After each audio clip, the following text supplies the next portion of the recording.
Okay, so early on when I started playing guitar many years ago, I was always looking for something to bridge the gap between chords and scales and chords and licks, but I could never quite figure it out.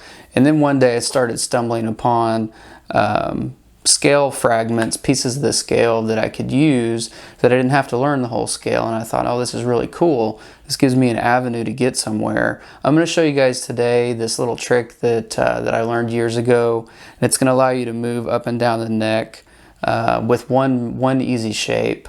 My name is Shane. Let's get started on this and have fun. Here we go.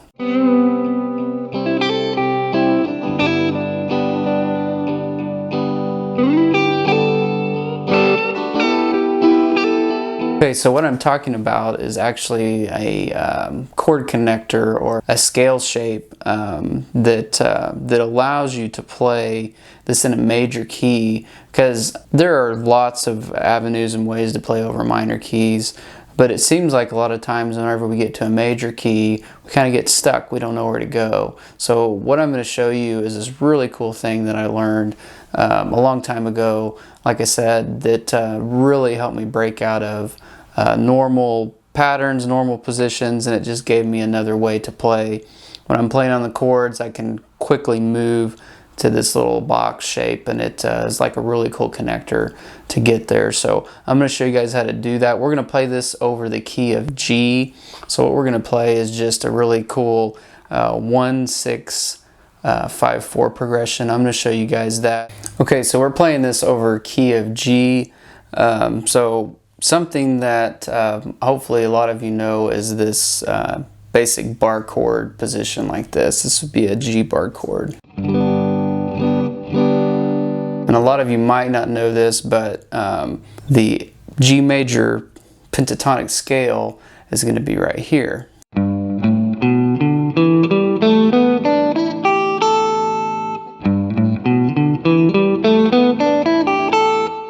That's right underneath this bar chord right here. This is what makes it really awesome. So remember how I said you don't need to know the whole scale. You can learn pieces or fragments of the scale. Well, something that's really cool is these 5 notes right here. So right here where you would put your middle finger, normally most people would, on the G string, your major third. So what you would do is you would just play this bottom piece, so you would go.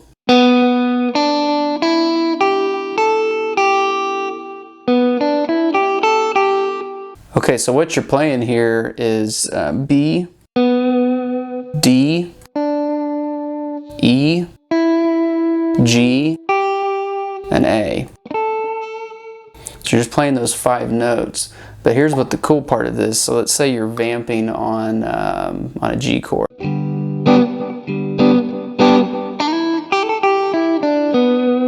Okay, and then let's say in the progression I'm playing E minor.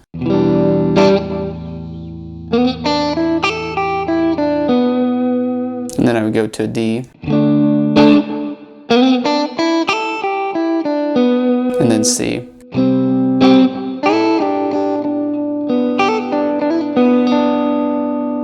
So see how that fits over perfectly when you're playing those. So the really cool thing is that now you have a really easy box right here that you can get to.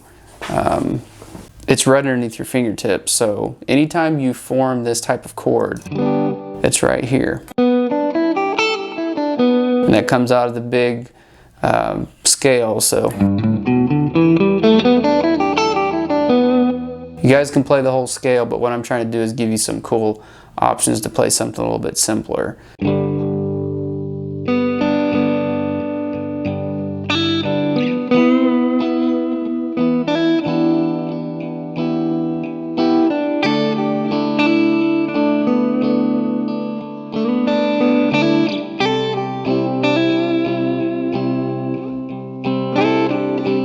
Now that you have that down, you can go up to this, what I call a 4-chord trick. So the 4-chord trick is anytime you are playing a 4 chord in progression, you can move up to that.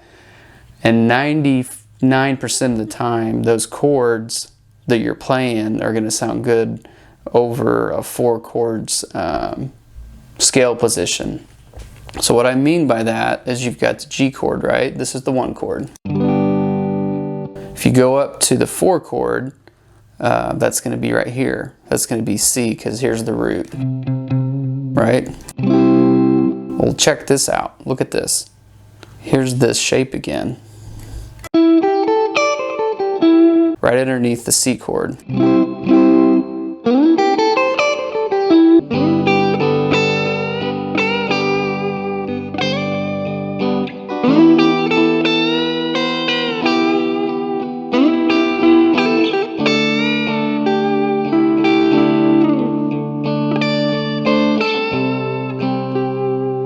Now you have 2 positions that you can play.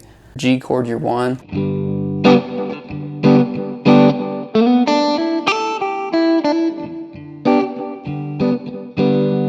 You can go up here to C over your E minor. It goes to the D.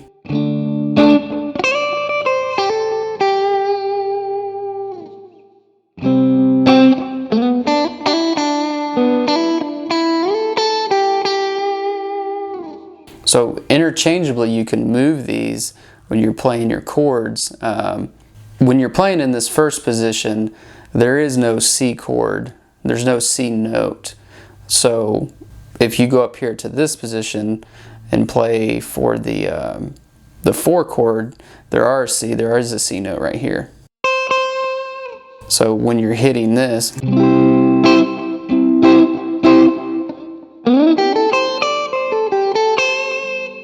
and then go back to the 1.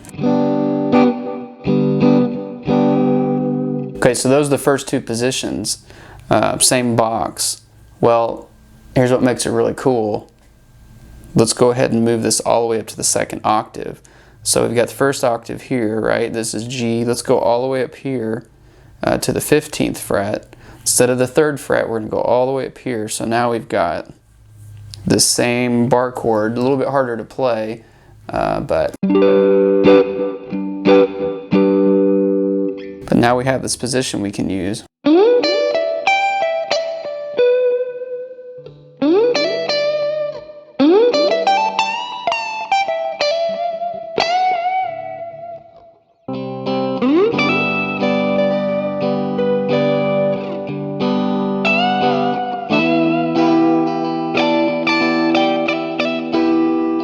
So when you're starting out your solo, you could play something easier here on the 1st lower register. So, and then you could go up here. And then when the solo gets really booming and the music's really up, when you really want to do a crescendo type thing, you could come up here to the 2nd octave. You can use this for any different key that you want. So let's say you're in the key of A. You do the same thing. If you've got your A chord, you do the same thing. You're in B. Doesn't matter.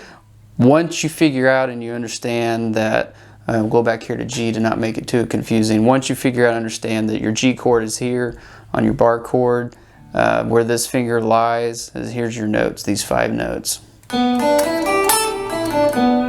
It's a pretty cool connector that you guys can use forever.